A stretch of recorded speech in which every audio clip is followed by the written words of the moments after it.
Hello everyone, welcome to today's class. So financial accounting का topic हम discuss कर रहे थे हरियाणा पीजीटी कॉमर्स के लिए। तो आज हम इसका पार्ट 4 डिस्कस करने वाले हैं। हम अकाउंटिंग प्रिंसिपल्स का टॉपिक कर रहे थे, तो कुछ कंसेप्ट्स हमने पहले देख लिए थे। जो कंसेप्ट्स आपके बाकी हैं वो हम इसमें देखेंगे। तो सबसे पहले बात करते हैं हम ड्यूअल एस्पेक्ट कंसेप्ट की।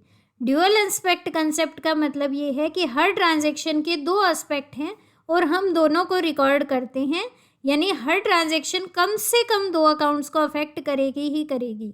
दो से ज़्यादा को अफेक्ट कर सकती है, लेकिन एटलीस्ट दो अकाउंट अफेक्ट होंगे ही होंगे, जिसमें इक्वल अमाउंट रहेगा डेबिट और क्रेडिट का। देखो, ड्यूअल एस्पेक्ट कंसेप्ट का मतलब ये नहीं है कि एक ट्रांजैक्शन को आप दो बार रिकॉर्ड करोगे।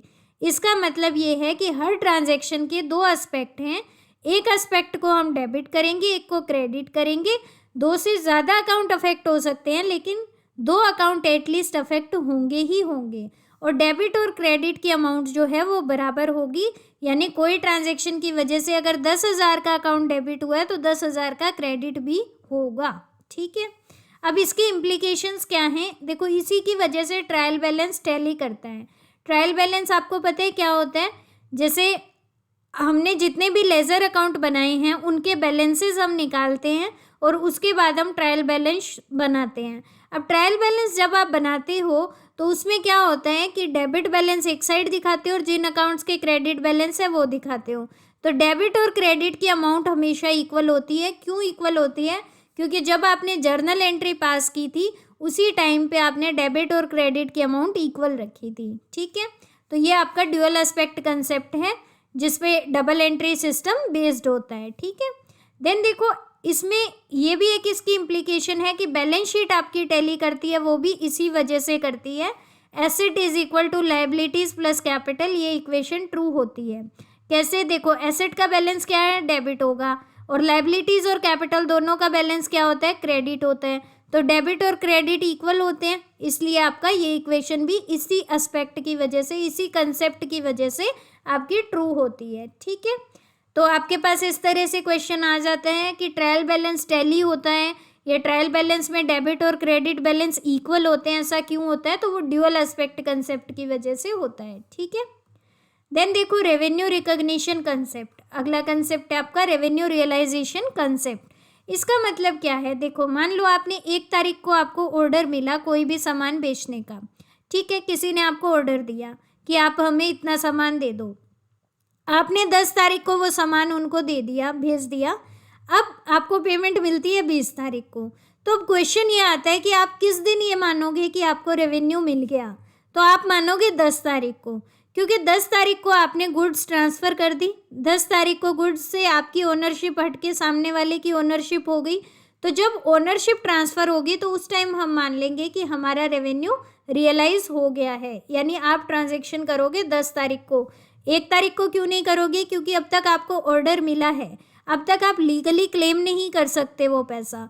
20 तारीख को क्यों नहीं करोगे? क्योंकि हमने पहले भी बात की, हम कैश तो देखते ही नहीं है कि कैश हमें कब मिला है कब नहीं मिला है। ठीक है, तो यानी कहने का मतलब क्या है? रेवेन्यू रियलाइजेशन तब माना जाएगा जब आप लीगली एंटाइटल्ड हो गए हो उस पैसे को लेने के। यानी आपने सेल कर दी, आपने ओनरशिप ट्रांसफ़र कर दी, तो उस डेट को आपका रेवेन्यू रियलाइज माना जाएगा, चाहे आपको कैश मिला हो चाहे ना मिला हो। तो रेवेन्यू रिकॉग्निशन का मतलब रिसीट ऑफ कैश से नहीं है। कैश मिला या नहीं मिला ये चीज़ मैटर नहीं करती। मैटर करती है कि आप लीगली उस कैश को अब क्लेम कर सकते हो, लीगली उस पैसे को क्लेम कर सकते हो। ठीक है, बट इसके भी कुछ एक्सेप्शन हैं। क्या एक्सेप्शन है? देखो, जब आप सेल ऑन इंस्टॉलमेंट करते हो, जैसे आपने किसी को सामान बेचा और आप उससे इंस्टॉलमेंट में पैसा लेने वाले हो, तो उस टाइम पे क्या है, जितनी अमाउंट इंस्टॉलमेंट में कलेक्ट हुई है वही रिसीव मानी जाएगी। यानी मान लो आपने 10 महीने के लिए किसी को 1 लाख रुपए की कोई चीज़ थी जो आपने बेची।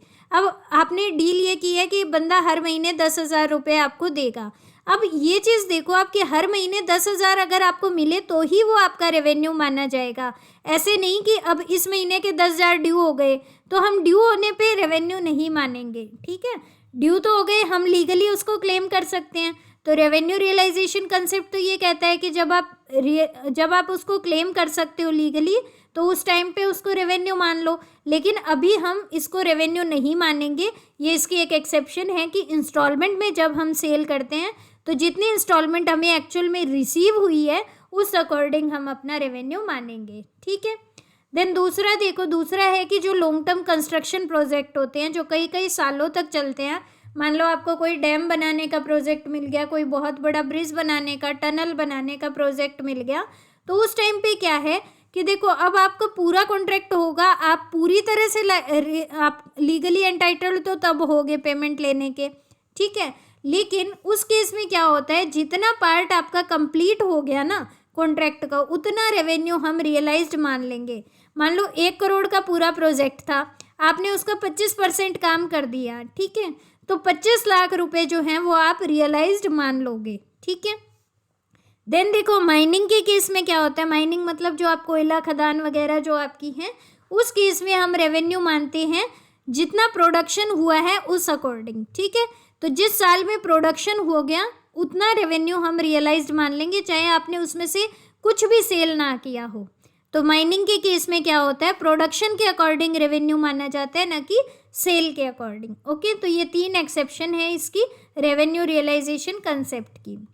देन बात आती है मैचिंग कंसेप्ट। मैचिंग कंसेप्ट हमने ऑलरेडी कर लिया है, अक्रूवल कंसेप्ट वाली ही बात है, यानी हम अपने एक्सपेंडिचर और इनकम को शो करेंगे डिपेंडिंग अपॉन कि वो किस पीरियड के हैं, ना कि ये देखेंगे कि कैश आया है या गया है, ये नहीं देखेंगे, ठीक है।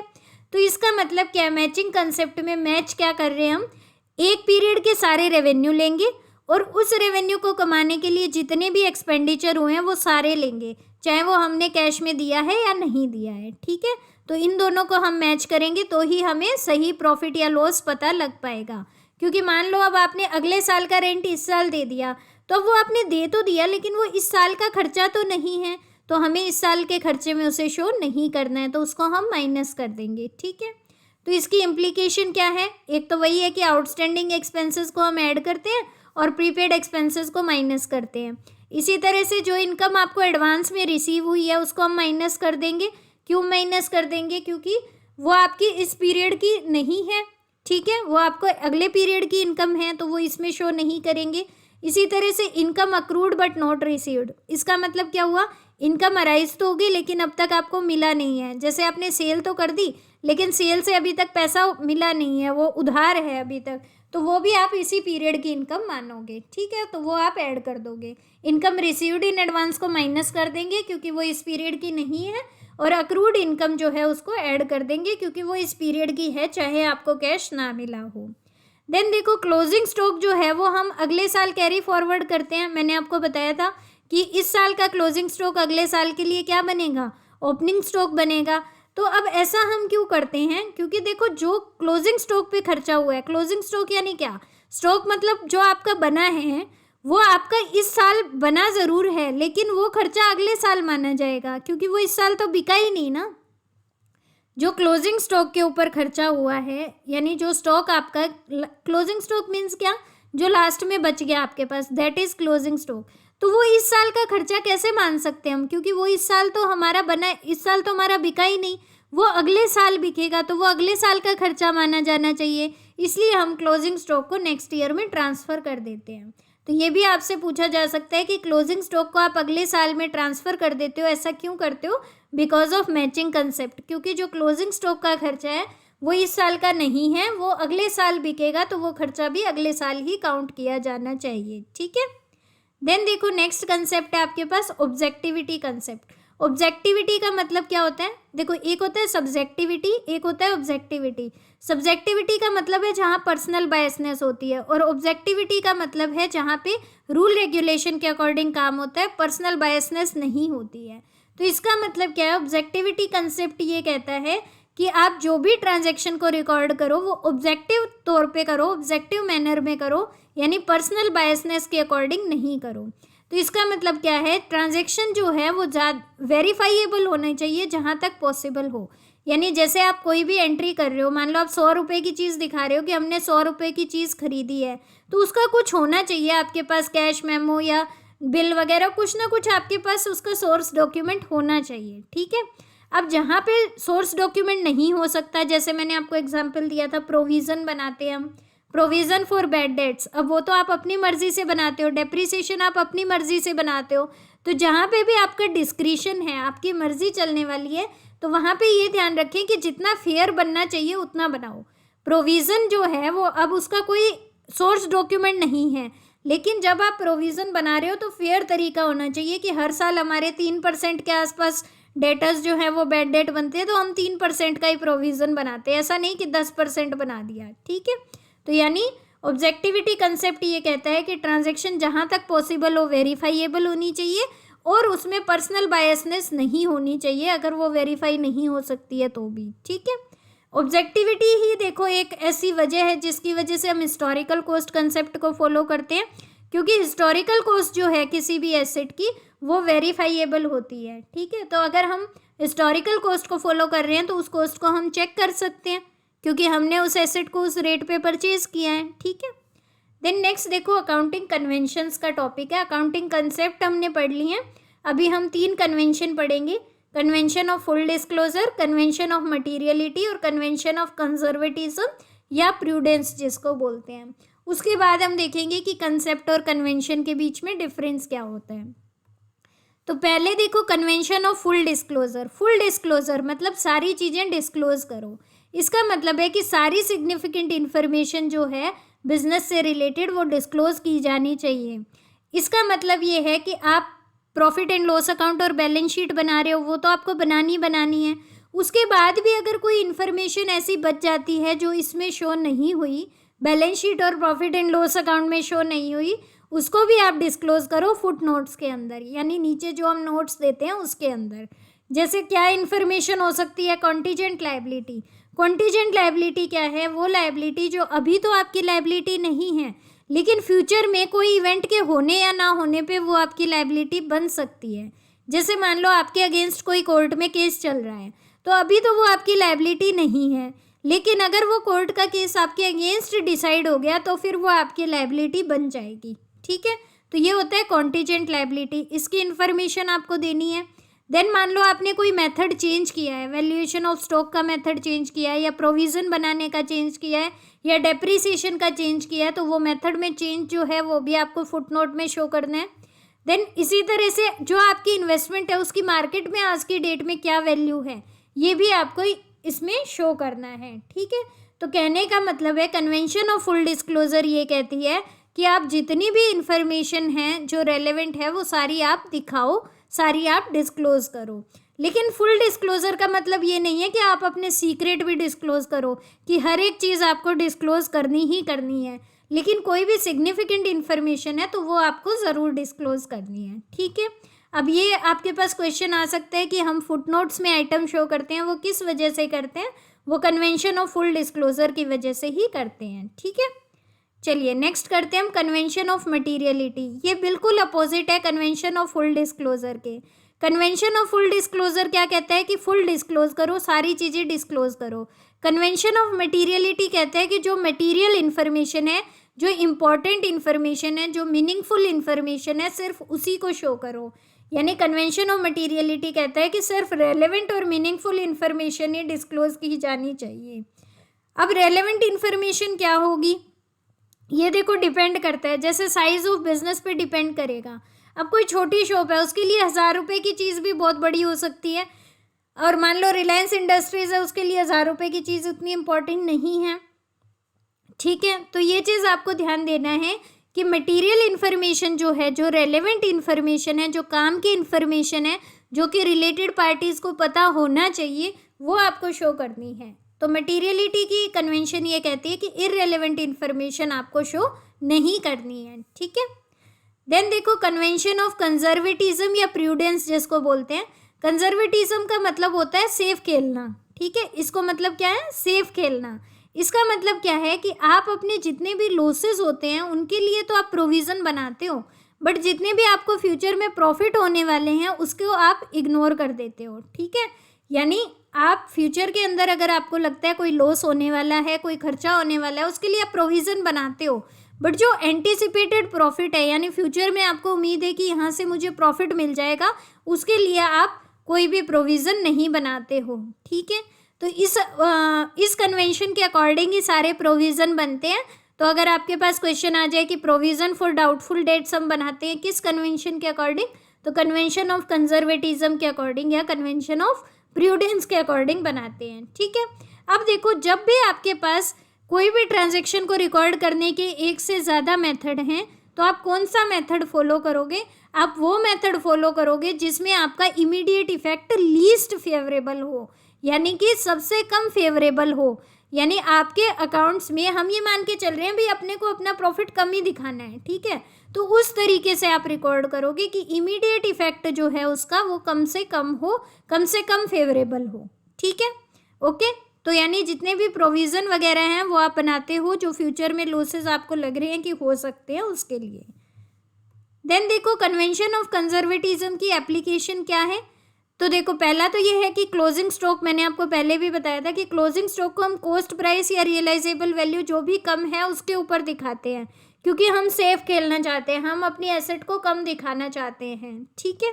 देन देखो, प्रोविज़न आप बनाते हो सभी एंटिसिपेटेड लायबिलिटीज़ के लिए। जैसे आपको लगता है कि फ्यूचर में कुछ लोग ऐसे हो सकते हैं, कुछ डेटाज ऐसे हो सकते हैं जो हमारा पैसा ना दें, तो हम प्रोविज़न फॉर बैड डेट्स बनाते हैं, ठीक है। देन देखो, जॉइंट लाइफ इंश्योरेंस पॉलिसी जो है उसको सरेंडर वैल्यू पे शो करते हैं, ना कि अमाउंट पेड पे, क्योंकि सरेंडर वैल्यू कम होगी आपकी तो इसके ऊपर शो किया जाएगा। देन देखो, प्रोविज़न, मान लो आपके अगेंस्ट कोई लॉ सूट फाइल हुआ है, कोई केस फाइल हुआ है, उस केस में क्या होगा, उसके लिए आप प्रोविज़न बनाते हो। अब हो सकता है ना कि वो केस आपके फेवर में डिसाइड हो जाए, बट आप उसके लिए फिर भी प्रोविज़न बनाते हो। क्यों बनाते हो प्रोविज़न? क्योंकि हो सकता है ना कि वो आपके लिए मतलब आपको उम्मीद है कि वो आपके फेवर में भी हो सकता है, अगेंस्ट में भी हो सकता है। तो हम मान के चल रहे हैं कि अगर फ्यूचर में लॉस हो तो उसके लिए हम प्रोविज़न बनाते हैं, ठीक है। तो ये इसकी एप्लीकेशन है। क्लोजिंग स्टॉक को हम दिखाते हैं कॉस्ट प्राइस या रियलाइजेबल वैल्यू जो भी कम है उसके ऊपर। प्रोविज़न हम बनाते हैं, चाहे वो प्रोविज़न फॉर बैड डेट है, प्रोविज़न फॉर टैक्सेशन है, वो हम इसी के लिए बनाते हैं। जॉइंट लाइफ इंश्योरेंस पॉलिसी को हम सरेंडर वैल्यू भी शो करते हैं, और कोई भी मान लो हमारे अगेंस्ट केस हो रहा है तो उसके लिए भी हम प्रोविज़न बनाते हैं। हालांकि ये ज़रूरी नहीं है कि केस हमारा जो है वो हमारे अगेंस्ट ही डिसाइड होगा, ऐसा ज़रूरी नहीं है। अब देखो, इस कन्वेंशन के इफ़ेक्ट क्या होते हैं। जैसे पहला इफेक्ट है कि प्रॉफिट एंड लॉस अकाउंट जो है वो कम प्रॉफिट शो करेगा, ठीक है। क्यों कम शो करेगा? क्योंकि आप अपने प्रोविज़न बनाते जा रहे हो। अब प्रोविज़न आप लॉस फ्यूचर में जो होने वाले हैं उसके लिए बना रहे हो, तो प्रोविज़न आपका डेबिट साइड में शो होगा, तो आपके प्रॉफिट कम कर देगा।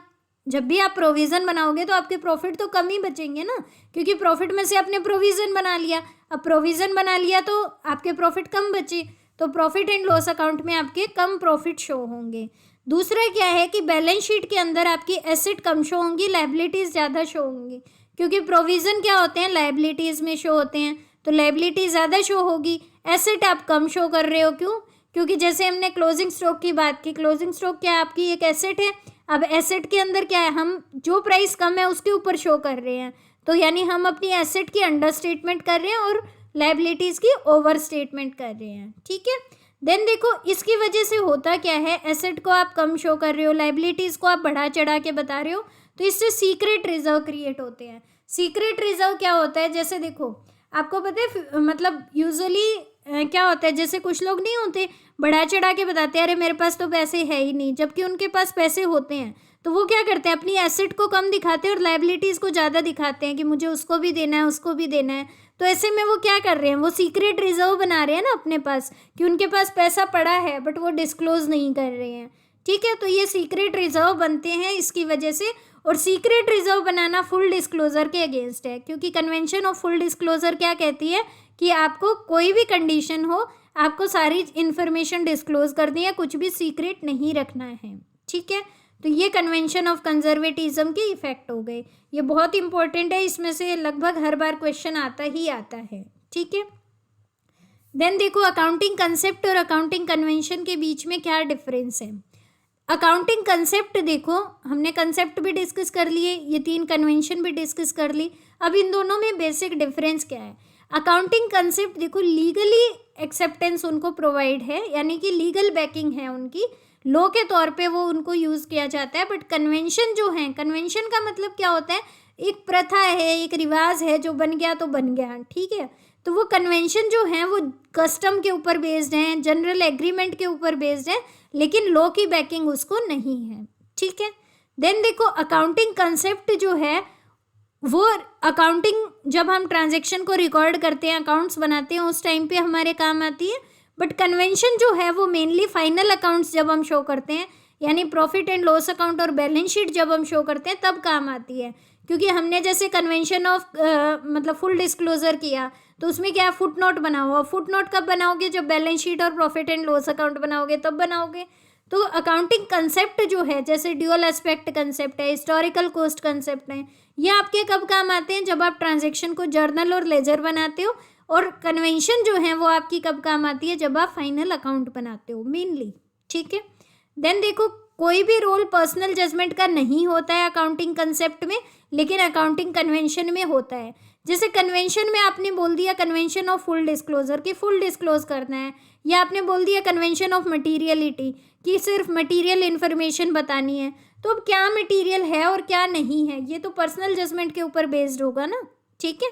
देन देखो यूनिफॉर्मिटी है, यानी कि एक रूपता है अकाउंटिंग कंसेप्ट को अडॉप्ट करने में, लेकिन अकाउंटिंग कन्वेंशन के अंदर ऐसी यूनिफॉर्मिटी नहीं है।